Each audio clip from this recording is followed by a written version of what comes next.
Cats, I hope you all had a Merry Christmas and spent it with the people that you love. Comment below telling me what you guys ended up doing. So today I'm doing a study party, as you can probably tell by the decorations, and I'm going to be covering topics including tips for writing essays, how to avoid cramming, and also some tips for note-taking. So stick around to find out what my study tips are. Also, I'm going to leave them in the description box below so you can always head back over and watch any of the particular tips that you want to.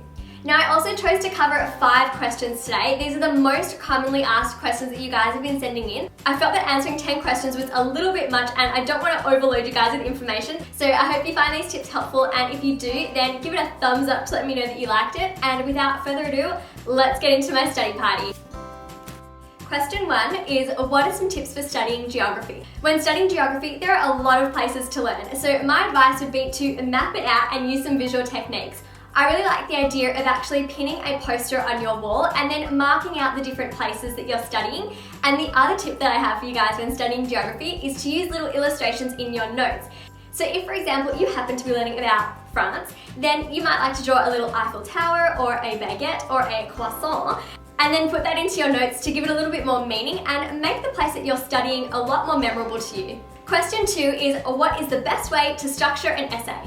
So it really depends on the kind of essay that you happen to be writing or the kind of paper that you're working on. However, I usually opt for the 5-paragraph technique or the standard 5-paragraph structure.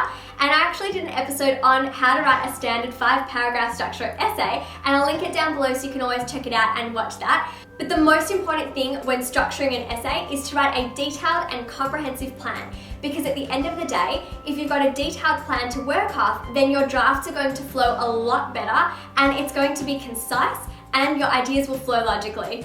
The next question is, what do you do when you've still got work due and it's late at night? So if it's late at night and you've got a lot of work due the following day, then it might mean that you need to better budget your time. But if we happen to have a lot of work due that week, then sometimes you just can't help but stay up late and have to get all of that work done. So my tip is to prioritize, because at the end of the day, you want to make sure that you're committing to the most important and urgent tasks before you start working on tasks that are less urgent and less important. So I actually included a priority matrix in the Seated Education Re homework planner. So I'll link it for you guys below if you want to check it out, because I use this kind of template to help me structure all of my to-dos and make sure I'm focusing on the most important and urgent tasks first. The other thing I wanted to ask you guys is if you wanted an episode about how to cram last minute, because I'm happy to make one that covers this whole topic. So if you want that, then just give this video a thumbs up to let me know. The next question is, what is the best way to learn a list of words when studying a new language? So when I was studying psychology, I actually learned about the recency and primacy effect, and the whole idea is that the words in the middle of a list are going to less likely be remembered compared to the ones that are at the start and the end. So you want to make sure that you're spending a little bit more time learning the words in the middle as opposed to the ones at the beginning or the end of the list. The other tip is to create a set of flashcards with all of the words you're trying to learn, and you can always quiz yourself on the way home on the school bus or get a friend or family member to test you.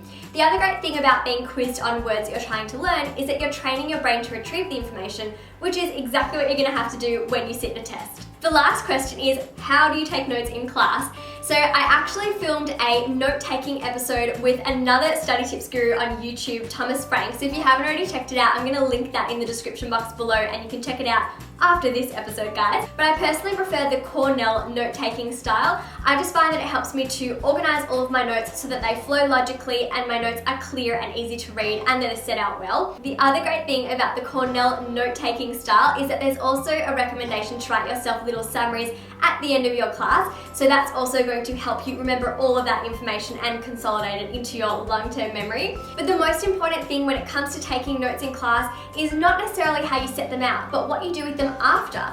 So it's really important that you revise all of your notes either at the end of class or later that night or week, because research actually shows that the majority of your forgetting is done within the first 24 hours.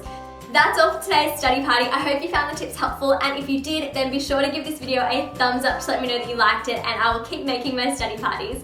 Also, if you're not already subscribed to my channel and you don't want to miss out on upcoming study parties, then click that little red subscribe button below, guys. Alright, that's all for today. Have a happy and productive week. Bye, Jessie Cats!